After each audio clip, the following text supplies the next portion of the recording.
I've seen a lot of talk recently about Mermails being dead in the next format, and to that I say, not really. The Water Barrier statue, while being good into a lot of matchups, the most popular matchup you're going to have in the next format for Burst Protocol is going to be Dracotail. And if you don't know, Dracotail has a water monster that they can summon under the Water Barrier statue, so it wasn't really even that good to begin with. So in this video, I'm going to showcase a few combos and then the deck that I am going to be playing next format for Burst Protocol, and showcasing that you don't really need the Water Barrier statue. So let's just get into the combos. This is the first combo I'm going to showcase off. They're kind of all similar, but there's different variations, and whether you like this combo or the other combo, just bear in mind that they're pretty similar, but it just depends on what you prefer.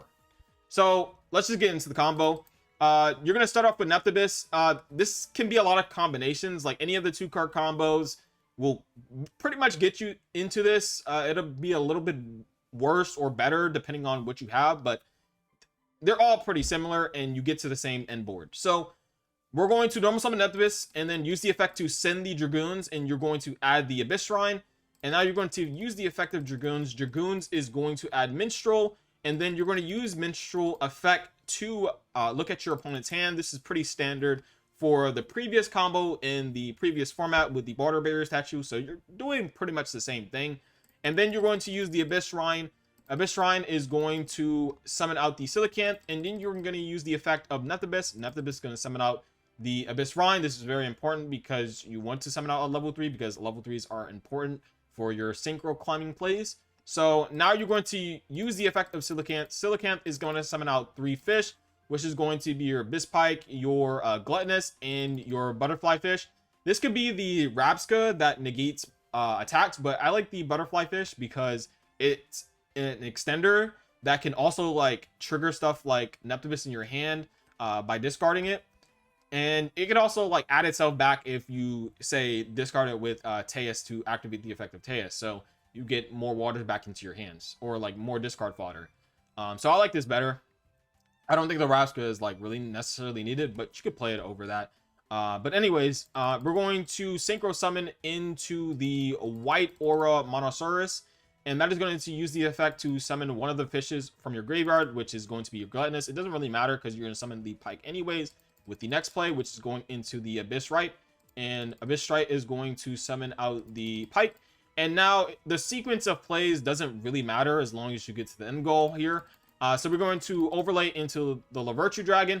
I don't play Virtue Stream because you have so many pops in this deck anyways, or removal, that like it's just very unnecessary. You can play it, but I don't think it's necessary. It's just another brick. And then you're going to use the effect, you're going to detach, and you're going to add Dragoons just to discard it with the Poseidon Abyss that I am about to go to in a bit. So we're going to summon the Poseidon Abyss, and then we're going to synchro these two off into the Prima Madonna, which you're going to use to summon out one of your I guess floodgates, you could say.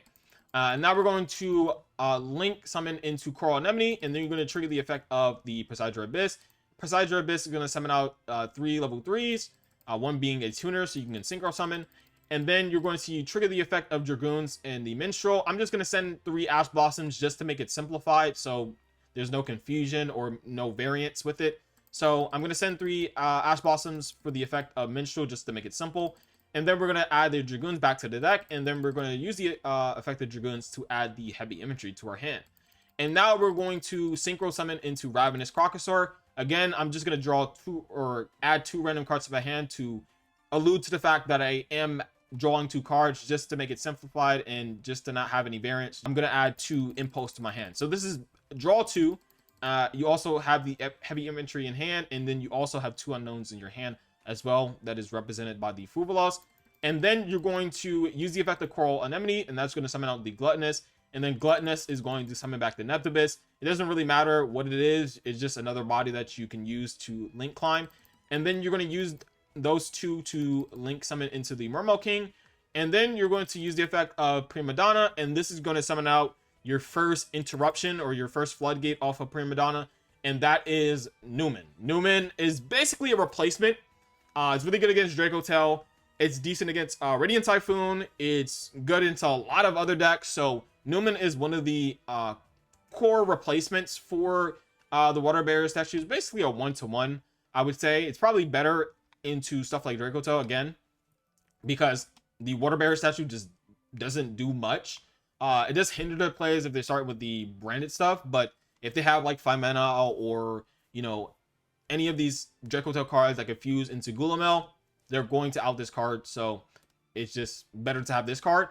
And then you're going to link off the Nephthybis in the Prima Donna, because you are locked under the Newman. You can't go into Dragite because you can't summon monsters with 18 or more attack. So you have to kind of just go into something else. In that case, we're going to summon into Lizardos, and then Lizardos is going to get us another draw.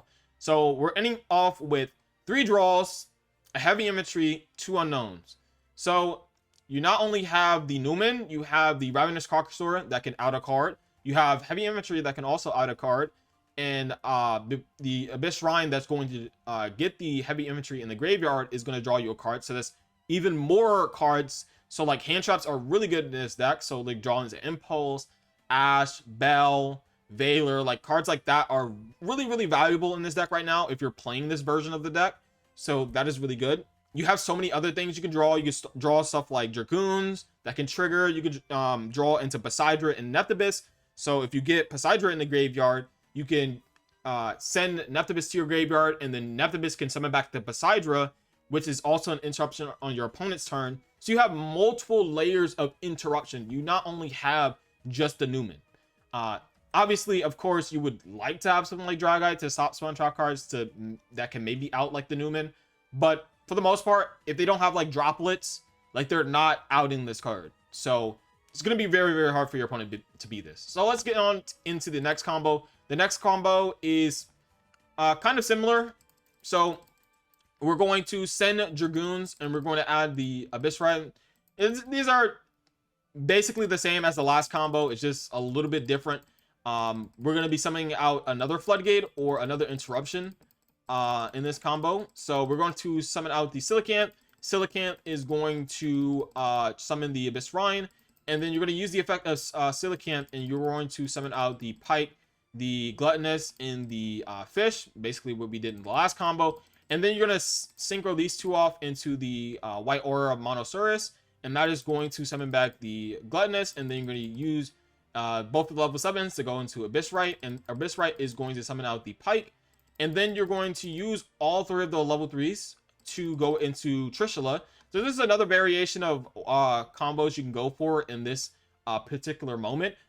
In the last combo, I went for La Virtue Dragon, but in this combo, if you see that your opponent has like Droplets or Forbidden Crown or whatever, anything that could out the Floodgate or Interruption that you have, or like can out your board, you could just go Trishula, banish a random card, use Minstrel before to like hit out like the Forbidden Crown or Droplets or whatever can break your board, and then you can put back the random card that you banished off for Trishula back into their hand, and then use Prima Donna when you synchro summon or link summon it off away to put back the forbidden card or like any of the board breakers that could beat your deck. So that is just a way to play around a lot of the board breakers that are going to be played in the next format. So like Trishula is a better option for that.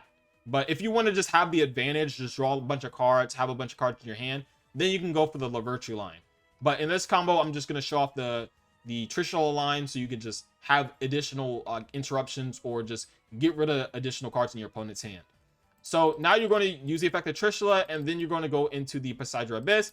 And then again, as I said before, you're going to go into Coral and then use the effect of the Poseidra Abyss to discard a random card. It's not going to be Dragoons this time because you don't go into La Virtue in this combo. So you're going to discard just a random card, and then you're going to summon back 3 level 3s.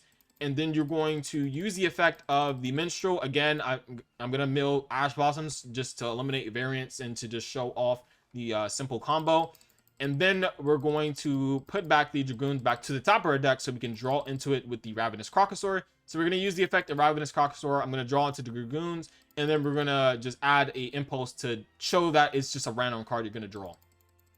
So now we're going to use the effect of Coral Anemone. That is going to summon out the Gluttonous, and then it's going to summon out the Nephthybis, and then now you're going to go into the Prima Donna, and now you're going to use the effect of the butterfly fish so you can get another body on board, so you can go into the Mermail King.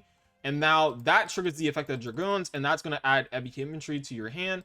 And now you're going to use both the butterfly fish and the coral anemone to go into the Mermail King, so you now have that on the board. And now you're going to use the effect of Prima Donna, and this is one of the other targets that you can summon off out of the deck if you don't want to play the Newman or the other card that I'm going to showcase in the other combo. And you're going to summon out the Mario Kutai. This came out in like Labyrinth of Nightmare. This is basically just a spell negate. So it says during your opponent's turn, when your opponent activates a spell card, quick effect, you can trip this card, negate the activation, and if you do, destroy it. So it's basically just another dragon on your board. So against stuff like Radiant Typhoon, Draco Tail, they're going to have a lot of spells that you want to negate. So having this on your board as another spell and trap card to negate, or another spell negate in this case with the Mary, it's really good. It's really good. This card is just another interruption you could have over the Newman. So we're going to go into the Draga, and now your board is Dragite. You have the Mary, you have the Ravenous that can pop a card. You also have the Heavy Infantry that can pop a card. So you have a lot of interruptions. You also look at your opponent's hand. You also hand rip the card from your opponent's hand. So it's just a lot of interruptions. People think that this deck is dead, like this deck just does nothing without the Water Barrier statue. And again, look at this. This is like 5 interruptions. This is like 5 interruptions and more because you have hand knowledge. So you know exactly what to negate in your opponent's hand. So you just know everything. That's why this deck is really good. You have hand knowledge and you have all this disruption to disrupt your opponent. It's just really good.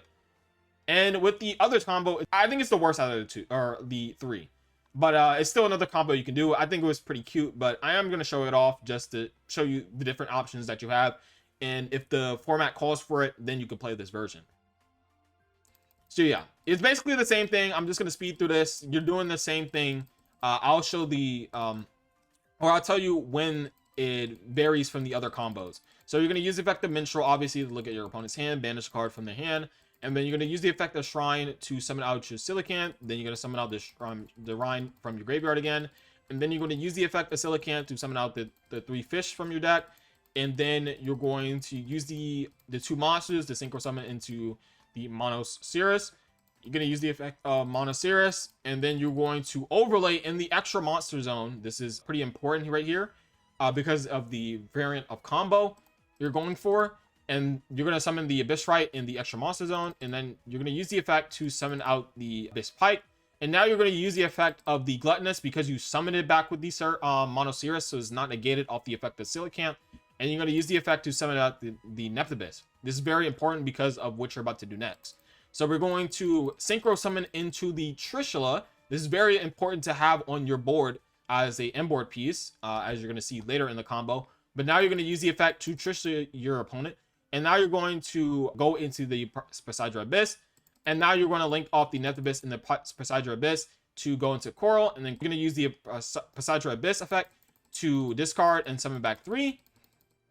And then you're going to send 3 again, just to signify that these are random mills and to just get rid of variants, just to start off the combo. And then we're going to, we're not going to add the Dragoons to our hand yet. I accidentally did that in the combo. It's supposed to go to the top of the deck. So just ignore the Dragoons right now. I just have Fuvalos in my hand for now. And then we're going to use the 3 monsters to go into Ravenous. And then Ravenous is going to draw into the Dragoons. And then we're going to add a random card just to showcase that we drew a random card. And then we're going to use the Coral effect to summon out the Gluttonous. And then we're going to synchro these 2 off into the Prima Donna. And then you're going to use the Butterfly Fish to summon, to summon itself out by discarding the Dragoons. And then you're going to use the effect of Dragoons, and Dragoons going to add Heavy Infantry. And then you're going to link off the Coral Anemone and the Butterfly Fish into the Nephthybis King. And then you're going to use the effect of Prima Donna, and it's going to summon out the Warlock of the Ice Barrier. So what this card says is that while you control a Ice Barrier monster, which is why you kept the Trishula on your board, it says both players must set spell cards before activating them and cannot activate them until their next turn. So it's basically anti-spell. It's basically anti-spell against Radiant Typhoon, Draco Tail, like all of these decks that play like a lot of spell and drop cards. they're basically cooked. They're basically cooked. Like they can't activate spells. So against Dracotel, they have to rely on stuff like Malulu and the branded stuff to basically fuse, or like hard draw for mana or something like that. So this is really good. I think it's the worst out of the combos because it can be play around. Like you can still like SP banish it. You can still like do other stuff to like out this board, but it's still like a solid combo, and it does lock your opponent out of using spell cards basically for their turn. So this is really good. You also have the Ravenous Carcassor, that's an interruption. You have the Heavy Infantry, that's an interruption. And then you just have a lot of monsters on board to out on your field. So that is it for the combos. Let me show you guys the deck. This is the deck. It's basically just a lot of hand traps. You have like 15 non-engine in your deck, and then you have just all the gas. You have 3 Neptibus, 3 Dragoon, Squad. Like all of these cards are pretty self-explanatory. The Newman here could be the Warlock or the Mary. You do play the first Penguin. This is a card that you can play. You don't have to play it, but this card basically gets you access to either your Tejas or your Dragoons by discarding a card from your hand, which is really good, and which is why we play the Great Old Dragon and the Deep Sea that you can reveal off of the Penguin to add these cards. So that is why you play those cards. You don't have to play first Penguin. Again, it is a new card in Burst Protocol, and is something that I am testing, but realistically, you could just cut this card. You don't even have to play like 15 non-engine. You could probably get away with like 12 and just play flat 40. So that is what I am playing, but you could, again, you could mix around the ratios and like play other hand traps and stuff like that. This is just a sample list for you guys to look at. And then for the extra deck, it's pretty standard. This is like everything's pretty standard except for the Greater Dragon and the Deep Sea, as I said before, because of first Penguin. And then for the side deck, it's just things that I thought about playing. Like Nib is not really that good in this format, but it is a good crossout target, as well as Joel and Locker being really good against stuff like Radiant Typhoon, Valor being good against like a lot of these combo decks, like having multiple hand traps to stop them from doing stuff, especially Lunalights that can set up a towers and you can't out it. So it's really good.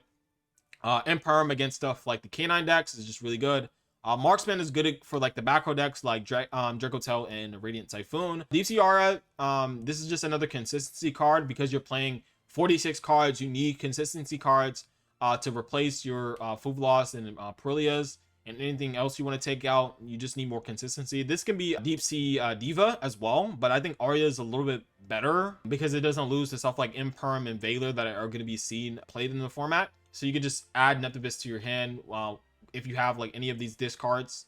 So yeah, I just like this card a little bit better, but you could play Deep Sea Diva, just an option. And then we play Crossout Designator, as I said before, to just stop like a lot of these hand traps, and Crossout or Call By to just stop all these hand traps. So that is it, guys. Let me know what you guys think about Mermail in this new format. I think Mermail is pretty strong. It's a lot worse going first, but it's still like really solid. I think it's not an auto win like it was before, especially when they had like Bahamut Shark Toad. Like that was like insane. But it's still like really strong. I really like the Miri combo because it has a lot of interruptions, and the interruptions does well against like Dracotel and the Radiant Typhoon deck. It's really solid going second because you have so many pushes. You have Tejas, you have Dragoons that you can discard that gets you multiple layers of like interactions. You have Neptibus, which is a very hard card to deal with because even if you out this card, there's multiple ways to get to it. So they have to out it like 2 or 3 times. You have the Poseidra, the Storming Atlantean, that is really good going second. In combination with like Marksman to like send or Heavy Infantry, you can like interact with multiple cards and force out multiple interruptions. So like this deck is like really good going second. It's still really good going first as well. So like this deck is like super good. I think it's like a super pick for the next format. I don't think it's like super great because it's a little inconsistent, but for the most part, I think this deck is really solid. I don't think this deck is bad at all. I think a lot of people are coping that this deck is dead because it's just a really toxic deck that a lot of people just don't like to play against. But I think this deck is still really good. So let me know what you guys think about this deck. Let me know what you think about the combos. Maybe you prefer the Newman combo. Maybe you prefer the Mary combo, or maybe you prefer the Warlock combo. Let me know what you guys think. And there's other ways to play this deck. Again, there's like the Ice Barrier version where you can play the Raiho. There's the Rank 4 version you can play with that I think is a little worse because you don't have Bahamut Shark. But that's also a version you can play with this deck. I know there's a Umi version of the deck where you can summon the Umi Floodgate. So there's many different ways you can play this deck. Just let me know in the comment section below what you think. And I'm out. Peace.